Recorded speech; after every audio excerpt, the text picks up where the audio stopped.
It starts with a level of repentance that brings compassion. Yeah. That, you know, I remember early in our first season, the compassion that I was having for her journey and the compassion that I was having for my own journey. So it was more so compassion and conviction than it was condemnation and a blame game or finger pointing. So, Like, I love what you said, because we couldn't blame each other. It's either we're past the pointing fingers, we're past the trying to prove ourselves to each other, because we know who we are. I know I'm God's daughter. He knows he's God's son.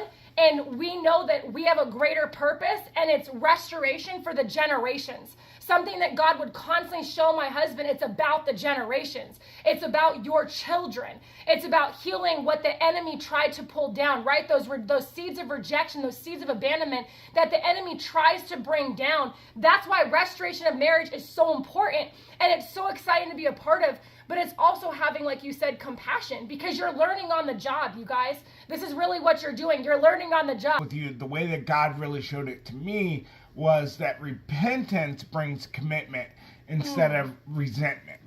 Oh, that's good, So Dave. you will have this level of, normally it's this level of resentment. We miss this, we miss that. Bitterness. You know, Yeah.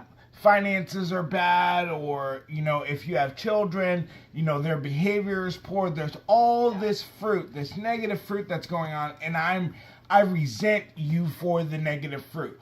When you're in a season where you're restoring a marriage, it becomes where, no, we're committed to having better fruit. Yeah. You know, we're committed to doing things that are going to be better moving forward for those generations. It's not just about me. One of the things that Satan loves to do is to make things about you. He wants you to make it about you and remove the humility from the situation, because when you remove the humility from it, then there's no accountability, there's no responsibility, there's no nothing, and there can't be any repentance there when there is no humility, because it doesn't matter. I only do what feels good to me. I had a season like that. I did My too. wife had a season like that. So it doesn't make you alone if you're having seasons like this. But when you're coming into marriage restoration, your season is going to look a lot more repentant. And it's going to look a lot more like we are committed to having more repentant seasons. At that season, look for those small signs of repentance first. Yes. And then build on those small signs, because that turns into an honest commitment from both sides. It may start off with one person with the honest commitment, and then the other one joins in. But either way, the small signs of repentance are going to turn into a commitment, and there won't be any more resentment in that. And after I claimed my spouse, I saw her when I came out of jail.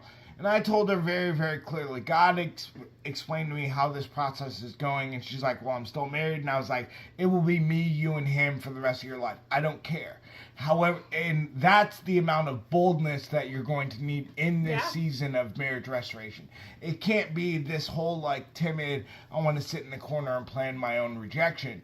It has to be, good, Aaron. you have to be able to say, this is how God planned it. God said he brought us together and let no man separate. This is between me and God. God, I know you can prove your faithfulness to me. You don't have to, but I know you will. And so I trust in God. So whatever man is doing doesn't make any difference to me. So No, and he had a lot of confidence. Like, he came at me